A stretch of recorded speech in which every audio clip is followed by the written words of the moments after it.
জোর করার চেষ্টা করছে। কি জোর করার চেষ্টা করেছে আপনি?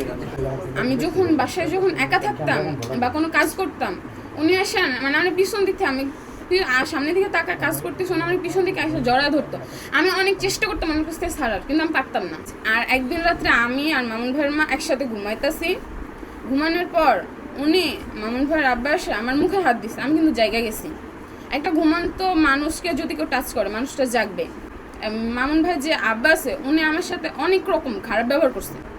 পরে আমি যখন জোরে একটা চিৎকার দিছি, মামুন ভাই বলে যখন জোরে একটা চিৎকার দিছি, তখন উনি আমাকে ছাড়ছে যে আমি এগুলো বলবো।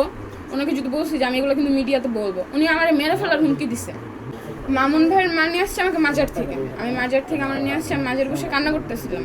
বাসা থেকে আমার শতাম্য দাদির কাছে ছোটবেলা আম্মু মারা গেছে, দাদির কাছে বড় হয়েছি। দাদি মারা যাওয়ার পর আম্মুর কাছে আসছি 1.5 বছর। আম্মু আমার অনেক জ্বালাইছে, আমি এগুলো সহ্য করতে পারিনি। তখন বের হয়ে যখন চলে আসছি মাজার এসে কান্না করছি।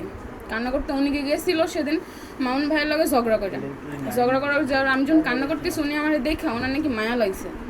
মায়া যখন লাগছে আমার বলতেছে তোমার কি হয়েছে, তুমি এখানে কান্না করতেছো কেন? আমি ওনারা সব কিছু বলছি, ঘটনা খুললাম। পরে বলে আচ্ছা ঠিক আছে, তাহলে তুমি আমার বাসায় চলো, আমি তোমার বাসায় নিয়ে যাই। তুমি আমার মেয়ে হিসাবে থাকবে। আমার জিজ্ঞেস তুমি কত দূর পর্যন্ত পড়াশোনা করছো? আমি ক্লাস 9 পর্যন্ত পড়াশোনা করছি।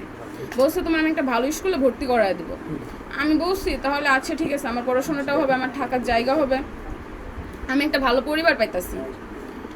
পরে আসছি, উনি আসার পর উনি তো আমার সাথে তো ভালো ব্যবহার করে দূরের কথা, মানে স্কুলে ভর্তি করে দূরের কথা, উনি আমার ঠিকমতো খাইতেও দিত না, আমার সব দিক দিয়ে কষ্ট দিত।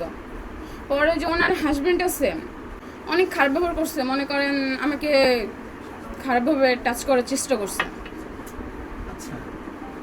আমি এই ঘটনাগুলো কিন্তু মামুন ভাইয়ের মায়ের জানাইছি।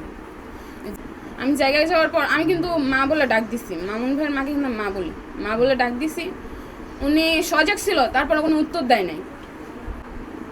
পরে আরেকদিন ওনারা গেছিল যমুনাতে বাসার অ্যাডভান্স দিতে।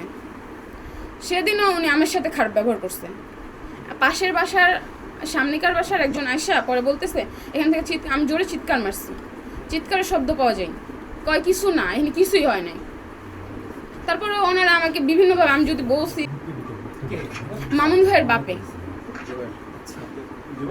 যে আমার মেরে ফেলবে, তুমি যদি এগুলো বলো তাহলে তোমার মেরে ফেলবো। সেটা আপনি বলেন, এটা পুরোটা বলেন। মামুনের বাবা নাকি করতেছে, বলেন যে আপনার নাম কি, আপনার বয়স কত, বলেন।